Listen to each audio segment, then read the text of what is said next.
प्रणाम साथियों। मैं आपका साथी नीरज सिंह। कल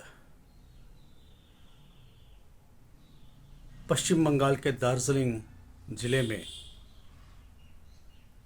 कंचनजंगा एक्सप्रेस जो कि हावड़ा जा रही थी, उसमें पीछे से आके मालगाड़ी टक्कर दे दिया और ऐसा बताया जा रहा है कि 8 के करीब लोगों की मृत्यु हो गई है यात्री का, और 30 से ज़्यादा घायल हैं।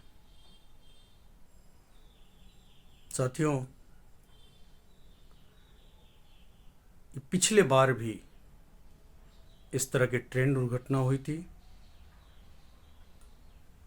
और इधर तो एनडीए सरकार आने के बाद कई बार इस तरह की घटना हो गई। अश्वनी वैष्णव जो कि एक नौकरशाह रहे हैं, पिछले कार्यकाल में भी इन्हें एक असफल रेल मंत्री के रूप में देखा गया था। असफल रेल मंत्री होने के बावजूद भी इन्हें ये मंत्रालय सौंप दिया गया, जबकि ये मंत्रालय पहले बहुत ही लोकप्रिय जन नेताओं द्वारा इसे संभाला गया था, दूरदृष्टि वाले नेताओं द्वारा, चाहे वो लाल बहादुर शास्त्री हों, जगजीवन राम जी भी हों, ललित नारायण मिश्र, जॉर्ज फर्नांडिस, नीतीश कुमार, रामविलास पासवान, लालू यादव, ममता बनर्जी, ऐसे तमाम सूझबूझ वाले नेता, दूरदृष्टि वाले नेता, जन सरोकार रखने वाले नेता रेलवे मंत्रालय को संभाले हैं। ऐसे मंत्रालय को एक नौकरशाह को सौंपना भी इस मंत्रालय के प्रति उदासीनता या यहाँ भी खरीद बिक्री और तमाम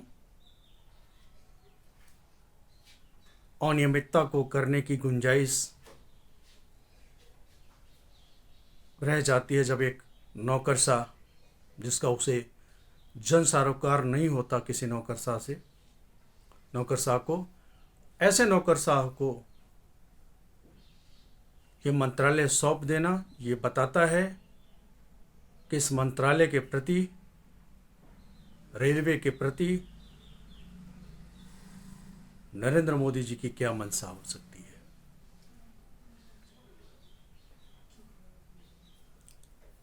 जो एंटी कोलिजन डिवाइस लगाने की बात लंबे अरसे से चला आ रहा है, जिसको कवच नाम से भी जानते हैं, आखिर ये डिवाइस लगाने में क्यों कोताही बरती जा रही है। और वो प्रधानमंत्री जो वंदे भारत ट्रेन पूरे देश भर में चलाने के लिए स्टेशन स्टेशन घूम के देश भर में हरी झंडी दिखाते फिर रहे थे, जो कि एक पूरी तरह से असफल ट्रेन साबित हो चुकी है। और जिस व्यक्ति ने इस ट्रेन की कल्पना की थी, ऐसे व्यक्ति ने खुद उसे बंद करने की अब सिफारिश कर रहे हैं, जो कि सिर्फ दिल्ली और भोपाल रूट पे हैवी ट्रैफिक होने की वजह से उस रूट पे इस ट्रेन को चलाने की अनुशंसा किया था। लेकिन सरकार अमीरों की ट्रेन चलाने के लिए नरेंद्र मोदी जिस तरह से व्याकुल दिखे, और ऐसा लगता था कि पूरे रेलवे मंत्रालय, मंत्री वही हैं और इसका श्रेय खुद अपने माथे पे लेते फिर रहे थे। क्या वो इस दुर्घटना की भी जिम्मेवारी अपने माथे पे लेंगे? आखिर सरकार की प्राथमिकता में ये क्यों नहीं है कि लोगों की जान माल की रक्षा हो?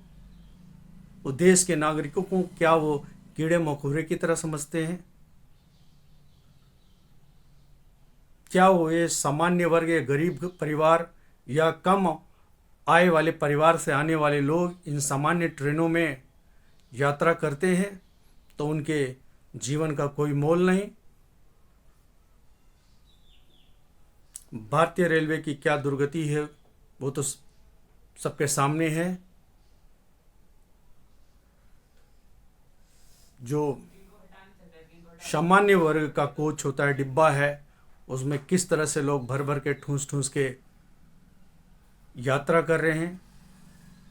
उनकी सुविधाओं का कोई ख्याल नहीं, उनके सुरक्षाओं का कोई ख्याल नहीं।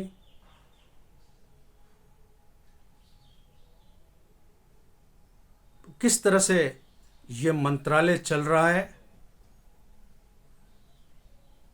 क्या इसको बेचने के लिए फिर से अश्विनी वैष्णव को बैठाया गया है? आखिर उनकी प्राथमिकता क्या है? आखिर उनकी योग्यता क्या रही? एक आईएएस होना? रेलवे को लेकर उनकी क्या दृष्टिकोण है?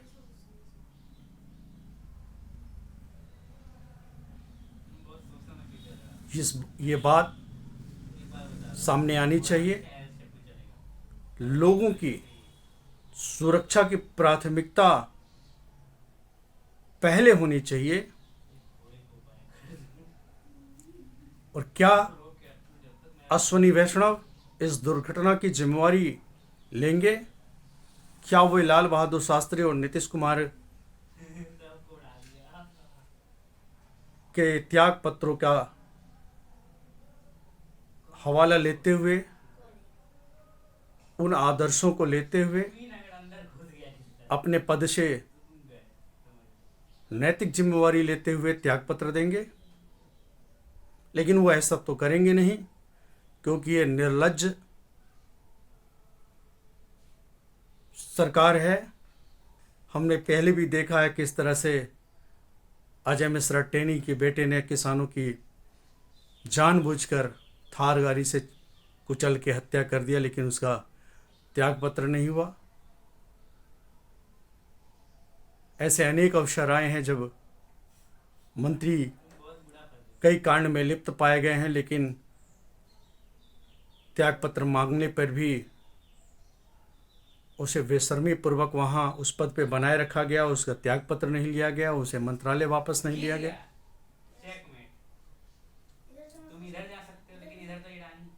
तो इस सरकार में ऐसा लगता है यात्रियों की जान माल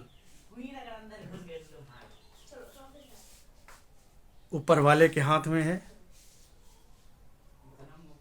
यात्री अपने रिस्क पे ही, अपने जान की खुद के रिस्क पे ही वो यात्रा करें। शायद ये सरकार का यही फरमान है।